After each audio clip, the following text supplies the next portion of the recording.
So before I get to the TV stuff, allow me for a bit to talk about the newest album from Terry Blade entitled Chicago Kinfolk, the Juke Joint Blues. So in my review of Ethos, Son of a Sharecropper, I wrote that one of the reasons why we regard certain American folk and rock songs as classics, specifically from the 60s and 70s, is due to their ambiguous songwriting.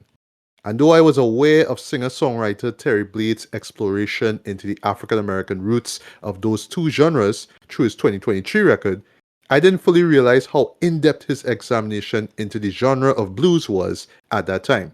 Even though I came up with my own, mostly straightforward interpretation of every song on Ethos, a part of me still regrets that I didn't read the liner notes and lyrics currently available on the album's Bandcamp page prior to writing that review.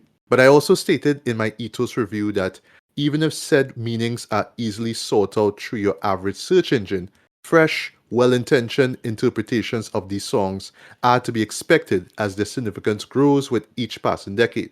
And I think it's that element of culturally relevant and emotionally resonant songwriting that Terry, spoiler alert, absolutely nails on his latest record, Chicago Kinfolk, the Juke Joint Blues. Acting as a spiritual sequel to Ethos, with shades of Terry's 2021 debut album, American Descendant of Slavery, in terms of the usage of archival sound recordings, Chicago Kinfolk celebrates the progenitors of Chicago blues music and the genre of blues music as a whole. Structurally, it's more streamlined than its predecessor, with a tracklist consisting of 5 songs and 5 clips from said sound recordings. Though he wasn't born in Chicago, Terry's fascination with its history, along with his current Chicagoland residency, seems to mirror the album's establishing theme of Chicago being this creative hub for some of the most influential figures in blues music. The opening track, Nothing But the Blues, sets this up perfectly with the first of the album's 5 clips. Here, the godmother of the Chicago blues, Teresa Needham, talks about how her club, Teresa's Tavern, which she reveals to have acquired through an unforeseen circumstance, hosted performances from the best and brightest in the American blues scene back in the 1970s. The clip ends with both interviewee and interviewer stating that people who frequented Teresa's club wanted to hear nothing but the blues. Even though folk and rock, especially rock, dominated the Billboard charts and radio airwaves during the 70s, there was a loyal following towards blues music courtesy of Teresa's club. Speaking of clubs, on the next track, Getting Tired of You, Terry presents a subconscious tribute to both the respective Francis Ford Coppola and Bill Duke directed crime dramas The Cotton Club and Hoodlum through an original composition based on a real-life figure who appeared in both films, Harlem racketeer Madame Stephanie Sinclair. The song's liner notes state that her infamy was the subject of Chicago Defender articles published in the 1920s and 1930s. But given her bumpy, wink-wink, transition from numbers runner to black activist, it's unclear as to what exact period in Stephanie's life Terry is referencing on the song. And on a side note, I barely remember a single thing about those movies, let alone Stephanie's role in both of them. Nor does it matter, as Terry expresses through song the public disgust felt towards Stephanie at the time, either through seeing her doing wrong firsthand or reading about her whole life of crime in the newspapers. While it could be viewed as an indictment of her crimes, Getting Tired of You could also relate to her moral decision to leave the Harlem underworld for good. The prominent use of the word mama is intentional, as we all associate our mothers and mothers in general as individuals we should respect, trust, and love. When that individual does something unmotherly, like pick on the small and prey on the weak, it's instinctive of us to distance ourselves from that person out of resentment. And in our current times, it's easy for us to resent a romantic partner, a celebrity, someone with authority in the community, and even someone in power the moment they do something vile, disrespectful, or offensive. Does that mean they're exempt from any sort of redemption or forgiveness? It's honestly hard to see. But when someone gets tired of the behavior of a person they should respect or admire, redemption and forgiveness are easier said than achieved. And that is what makes the following songs, Tell 'Em and Be Around No More original version, emotionally blistering moments on the album. The former track, which I covered in a recent review, is given an appropriate introduction through Ain't Been Through No Changes, an interlude involving Chicago singer-songwriter James Muddy Waters Jr. Williams. During his interview, James mentions an integral aspect of blues music that makes it universally relatable, undergoing a certain change in your life that affects you negatively. Remembering what I should have done during my pre-review listening session of Ethos, I read the liner notes for Tell 'em. And without giving away too much, I was amazed to learn that each of the three verses relate to three African Americans whose lives were wrongfully and unlawfully affected by the system. Even if I didn't know the context behind Tell 'em, Terry's incredible vocal delivery, coupled with guest performer Neil Cross's somber acoustic guitar, add clarity to the song's unpleasant message. After the interlude, The Blues is Pressure, the Chicago blues pianist Jimmy Walker touches on the mental toll feeling underappreciated in life leaves on us. The album's second half kicks off with Be Around No More, original version. Not only is this an early draft of what would become the lead single from Ethos and Terry's American Songwriter 2023 Song Contest winning song Won't Be Around, but it reinforces the album's examination into the relevance of blues music. As part of Terry's personal and artistic self-exploration through the lens of Americana music, the inclusion of Won't Be Around on Ethos makes logical sense. But on an album that literally celebrates the blueness of blues music, a song encouraging the listener to walk away from abuse and degradation, whether physical, verbal, or mental, fits perfectly in this tracklist. This moment in particular reminded me of the addition of the Silent Treatment Shivers remix from Terry's American Descendant of Slavery record into the tracklist of 2022's Neo Queer.